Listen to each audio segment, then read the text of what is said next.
খেলতে গিয়ে যেরকম কিছু একটা হবে আমি ভাবতেও পারিনি, তাই শেষ পর্যন্ত ভিডিওটা অবশ্যই দেখো। হ্যালো বন্ধুরা, আজ আবার একটি নতুন ব্লগ নিয়ে চলে এসেছি এবং আজকে খেলা ছিল চাকুলিয়াতে। আর ব্রাশ করার কোনো ভিডিও নেই, তাই স্নান করার পর চুলটা সেট করে চপ আনতে বেরিয়ে পড়ি। আর এই যে চাবি, টাকা, আর এই যে আমার গাড়ি। আর এই যে আমার গাড়ি। আর আসার পর দেখি এরও খাবার নেই, তাই দুজনের খাবার নিতেই বেরিয়ে পড়লাম। এবং ফাইনালি যে দুজনের খাবার, তাই খাবারটি নিয়ে বাড়ি যাচ্ছি কারণ তাড়াতাড়ি বেরোতে হবে। তারপর বাড়ি এসে আমার খাবারটি খাওয়ার পর বুটটা পরে সঙ্গে আমার অস্ত্রটা নিয়ে আই এম রেডি। তারপর একেও হালকা খাওয়ানোর পর বেরিয়ে পড়ে আমি মাঠের উদ্দেশ্যে।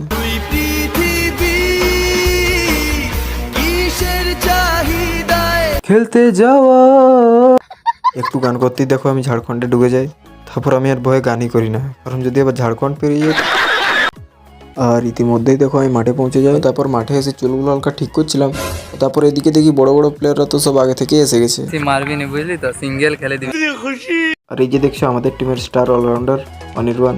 তারপর এই যে আমাদের দুটো ওপেনার ব্যাটসম্যান এখন ক্রিজে যাচ্ছে, আর আমি মনে মনে আর একটু পরেই কিন্তু আমার ব্যাটিং চলে আসে। যাচ্ছিলাম এমন ভাবে যেমন নিজেকে ধোনি মনে করি। পারফরমেন্সটা পুরো বাবর আজমের মতো করে চলে আসে। এবং 10 ওভার শেষে মাত্র আমরা 78 রানই করতে পারি, কিন্তু আমাদের বোলারগুলো একদম নিজেদের বেস্ট দিয়ে বল করছিল। আর এই ম্যাচটাও যে আমাদের লাস্ট ওভার পর্যন্ত যাবে, তার মানে তোমরাও বুঝতে পারছো যে আমাদের বোলারগুলো কত সুন্দরই না বল করেছে। তারপর আমাদের লাস্ট ওভারে চাই 13 রান ডিফেন্ড করতে। আর আসল ড্রামা তো পার্ট 2 এ আছে।